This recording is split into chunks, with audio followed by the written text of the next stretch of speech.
قانونی تقاضوں کے خلاف تھی۔ عدالت نے قرار دیا ہے کہ ایسے اقدامات کو محض انتظامی اور بے ضابطگی نہیں کہا جا سکتا، بلکہ یہ ایک آئینی اور قانونی فریم ورک کی صریح خلاف ورزی کے مترادف ہے۔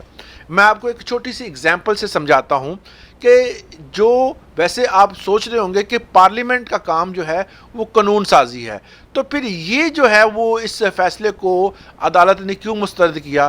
یہ قانون سازی نہیں ہو رہی تھی، یہ کوئی بھی جو ہے وہ قرارداد پیش نہیں کی گئی تھی، بلکہ ایک کمیٹی بنائی گئی تھی اور اس کمیٹی نے اپنی سفارشات پیش کی اور اس پر عمل درآمد شروع کر دیا۔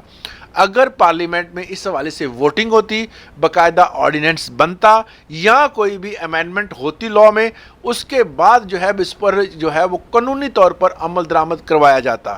یہ تھا ڈائریکٹ وے، مگر یہ ہے کہ انہوں نے کمیٹی بنائی، کمیٹی کے فیصلوں کو عدالت میں چیلنج کیا گیا، تمام جتنی بھی اپیلیں تھیں وہ مسترد ہو گئی۔ تو یہ عدالت نے بالکل کریکٹ فیصلہ کیا ہے، مگر یہ ہے کہ اگر آپ ریلیف دینا چاہتے ہیں تو اس کا وے ڈائریکٹ استعمال کریں، آپ امینڈمنٹ لے آئیں۔ بیسیکلی مسئلہ یہ ہے کہ اگر آپ کوئی بھی چیز کرتے ہیں، کوئی بھی کام کرتے ہیں، جس طرح آپ کو شاید یاد ہو کہ ابھی پچھلے دنوں ایک جو ہماری وزیر اعلیٰ صاحب نے جو ہے وہ پنجاب کی، انہوں نے ایک نیا جو ہے وہ آرڈیننس پاس کیا۔ وہ آرڈیننس جو تھا وہ ہماری پراپرٹی کے متعلق تھا، اور اس طرح اور بھی بہت سارے ایسے آرڈیننس آ رہے ہیں جو کہ گورنر کے سائن کے بعد اس کو لاگو کیا جاتا ہے۔ تو اسی طرح کا اگر کوئی قانون میں امینڈمنٹ کرنی ہے، جس طرح امینڈمنٹ کی گئی ہے پی پی سی میں کہ اگر کوئی بھی بندہ جادو کا کرتا ہے، ٹونا کرتا ہے یا کسی قسم کا ایسا عمل کرتے ہوئے پکڑا جاتا ہے تو اس کو سزا ملے گی، جس کی سزا 6 ماہ سے لے کر تقریباً 7 سال تک ہے۔ یہ قانون میں امینڈمنٹ کر دی گئی۔ اب اس کے جب امینڈمنٹ کی جاتی ہے تو پھر اس پر عمل درآمد کروانا عدالتوں اور آئینی جتنی بھی ہمارے ادارے ہیں ان کی ذمہ داری ہو جاتی ہے۔ تو یہ فیصلہ جو تھا یہ کوئی ایسی امینڈمنٹ نہیں تھی، بلکہ کمیٹی کا خود فیصلہ تھا اور کمیٹی نے اس کو لے کے چلایا۔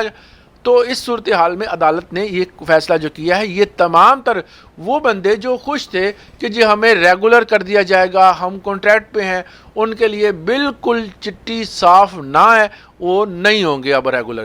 حکومت نے اس حوالے سے بڑا کلیئر جو ہے وہ عدالت سے بھی فیصلہ اب آ گیا ہے، اب ان کی کوئی امید نہیں ہے۔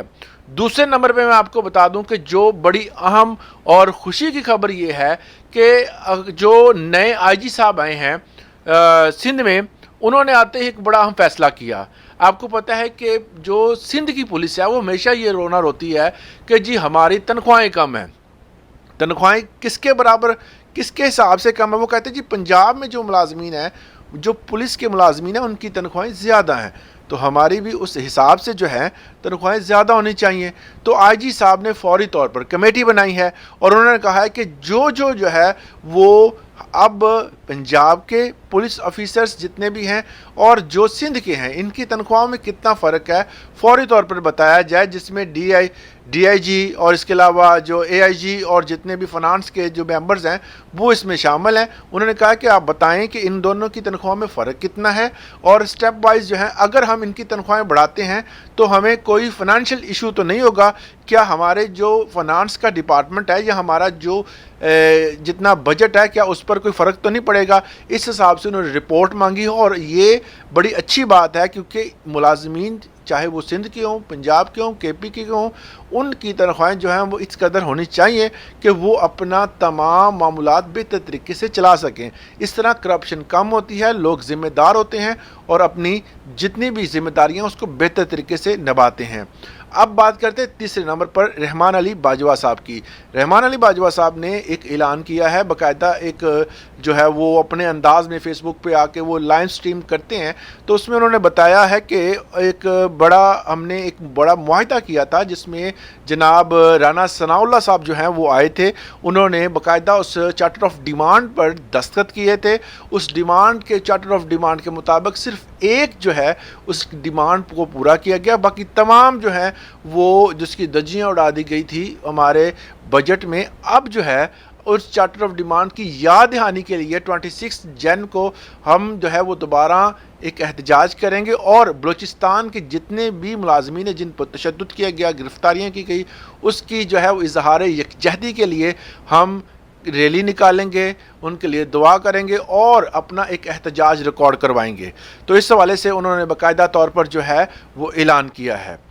اور اس کے علاوہ لاسٹ پہ میں آپ کو بتانا چاہتا ہوں کہ جو سب سے اہم بات یہ ہے کہ کچھ ڈپارٹمنٹس میں، جس میں جو ہے وہ جو فورسٹ ڈپارٹمنٹ ہے اس کے کچھ رینک چینج کر دیے گئے ہیں، مطلب اس کے جو ہے نام چینج کیے گئے ہیں۔ جس طرح ڈویژنل فورسٹ آفیسر کو جو ہے ڈپٹی کنزرویٹر آف فورسٹ جو ہے وہ 18 اسکیل کا تھا، اس کو نام چینج کر دیا گیا۔ اس کے بعد سب ڈویژنل آفیسرز کو اسسٹنٹ کنزرویٹر آف فورسٹ جو ہے وہ 17 اسکیل کا کر دیا گیا ہے۔ فورسٹ رینجر کو جو ہے فورسٹ اور پروٹیکشن آفیسر کا نام دیا گیا ہے۔ اب فورسٹ کا جو تھا انسپیکٹر نام دیا گیا ہے، اس میں 11 اسکیل ہے، اور اس کے ساتھ فورسٹ گارڈ کو فورسٹ رینجر کا نام دیا گیا، اس میں 9 اسکیل رکھا گیا ہے۔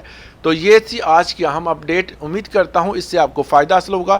اگر آپ میرے چینل پہ نئے ہیں تو اس کو سبسکرائب کرنا مت بھولیے گا۔ اجازت دیں، اللہ حافظ۔